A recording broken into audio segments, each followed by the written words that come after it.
ku bar mu tashi cikin dare muna nafila a lokacin da waɗansu bayan Allah suka yi bacci. Babu abin da zai ƙara ma mutum daraja da ɗaukaka kamar tashi cikin dare kana nafila. Ko da raka'a biyu ne ka tashi kai alwala kai nafila raka'a biyu, duk lokacin da goshi zai kai ga ƙasa wannan abin da ƙara Allah na ƙara maka daraja, yana ƙara maka ɗaukaka. Sai sa idan muka dubi bayan Allah da Allah ya yabe su a cikin Alkur'ani, misali a cikin suratul Furqan aya na 63, wa ibadur rahmanil ladina yamshuna alal ardi haunan wa idza khatabahumul jahilun qalu salama wal ladina yabituna li rabbihim sujjadan wa qiyama wal ladina yaquluna rabbana sirif 'anna adhaba jahannam inna adhabaha kana gharama innaha sa'at mustaqarran wa mukama.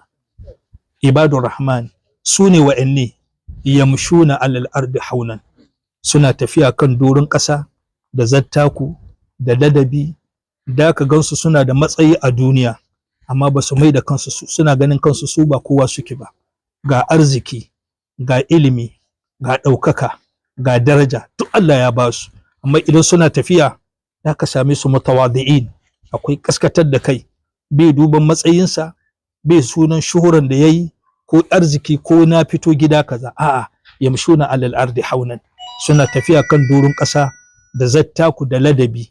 Shi yasa in ka duba Alkur'ani wurare da dama sai da Allah ya kama irin wa'annan misali kamar suratul Isra, wala tamshi fil ardi maraha innaka lan tahriqa al arda wa lan tabliga al jibala tula kullu dhalika kana sayyi'uhu inda rabbika makruhan. Bar tafiya kan doron ƙasa da nuna faɗin rai, komin yanda zaka daga kai ba za ka kai itacen lantarki ba, kuma koya za ka yi ta ba za ka iya kurma wannan ƙasan ba. Sai yasa ana so idan mutum kana tafiya kan doron ƙasa a same ka mutawadi, la tamshi fawqa al-ardi illa tawadi'a.